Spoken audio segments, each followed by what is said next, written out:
recipe for making dowel flags. While there is no right or wrong way to create, this is simply a method that I've developed for making flags for myself to dance with. I encourage everyone to make their own, design their own, expand and experiment. My process is in a constant state of evolution and development. For starters, here are the basic tools that I use in my process. Wooden dowels, purchased at Home Depot. These are 5/16 of an inch, I believe, in diameter. Totally up to you on diameter of the dowel. Usually weight of fabric determines the diameter of the dowel that I will use. This is about the biggest I will use for silk flags, which is the process I'm going to run you through. Also, I use the painter's blue tape for attaching the fabric and the strapping tape for reinforcing the dowel, both of which we'll get to later. We're going to just cover the sewing and then get back to this when we finish up the flags. And then a pair of wire nips I use for sizing down the dowels, which I'll show you later as well, and then of course a pair of scissors. Last but not least is the silk we're going to be working with. This is about 2 square yards of 8mm silk. The 8mm refers to the thickness of the silk. The lower the number of the shear of the fabric, the higher number, the thicker it is. But this is tie-dyed silk that I tie-dyed myself. Whole nother process to go over there. We will just be sewing today. And we're going to cut it right down the middle. So we'll find our center point right where I folded the silk to do the dyeing.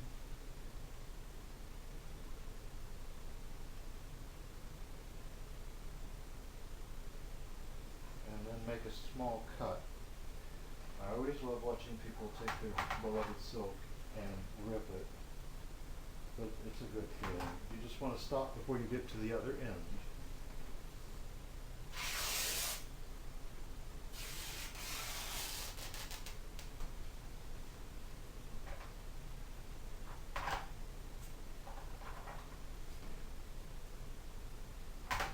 And voila, 2 flags.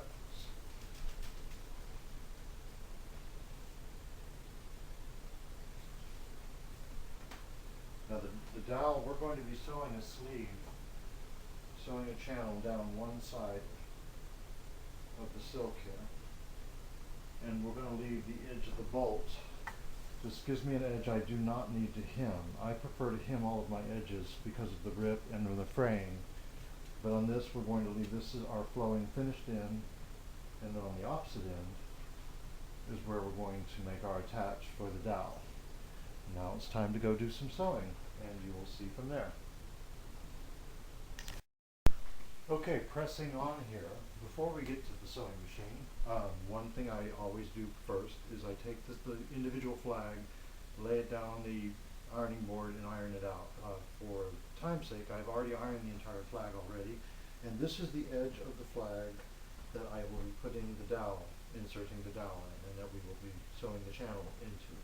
So what I do with it all pressed out before I take it to the sewing machine, I'm going to go ahead and give it a fold of about 2.5 inches. This is a little bit more than I normally do.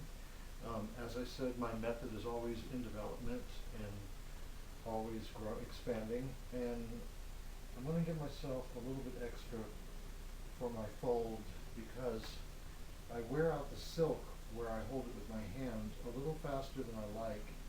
I'm going to try to give myself a little more fabric to see if it wears better. It's not much more. I'd say before I used to give it about a 2-inch fold. We'll get about 2.5 the whole way down. And we'll help from Mojo Jojo here to give us some quick pinning.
Okay, and then just to give me a little ease as we go through the sewing machine, I'm going to give this crease a slight press.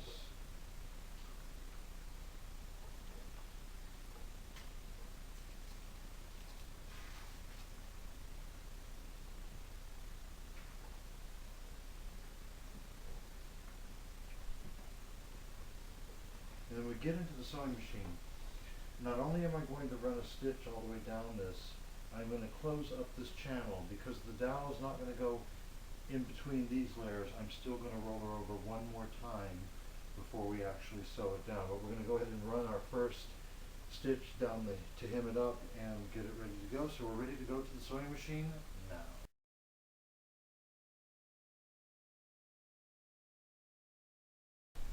Hello and welcome to the machine. Okay, so we have our flag here. This is the beginning of the straight stitch we're going to do on the narrow end where the dowel is going to be eventually inserted. You don't have to know your way much around the sewing machine to do this. It's a lot easier than sewing weighted flags actually, because you're not doing the zigzag stitch. We're just going to run a straight stitch on every side that we do. But here, starting here, we'll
zigzag and back up to tie it off.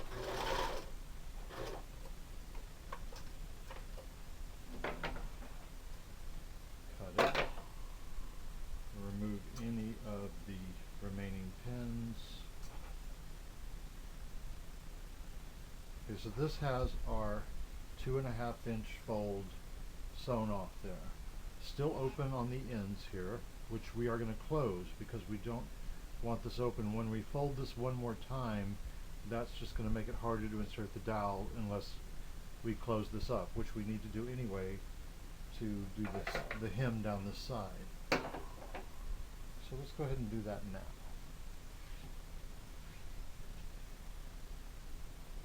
We're going to go ahead and start on this far end here. We're going to do a nice finished edge. So first we're going to give it a little small fold, almost as small as you can make it to run a stitch. We're going to do it completely down and around and then come back and finish it with a second fold. So for the first fold, let's begin.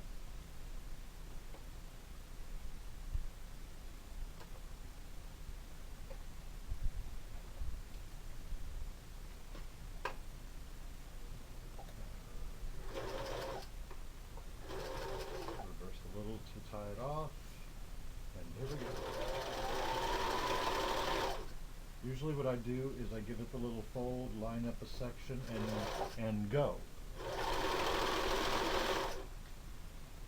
And a lot of people I know don't finish off their silk. They'll leave this ripped edge. And then you're dealing with fraying. Some people use fray check, but then when that gets wet, that dissolves sometimes, especially over time in use. Nothing like a nice finished edge.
we are coming up on our loop. Little loose thread. Let's go ahead and clean that up. And we're going to take the end of our loop here, fold it over with that fold we've been sewing all along, and close it up. Little zigzag to tie her off, and trim off the end. So there we have one fold down our long end to the end where we have the edge of the bolt, which we won't have to finish, leading down to where we're going to put the dowel. So now I'm going to go ahead and run another stitch just like you saw down this side, and then we'll get to the second fold shortly.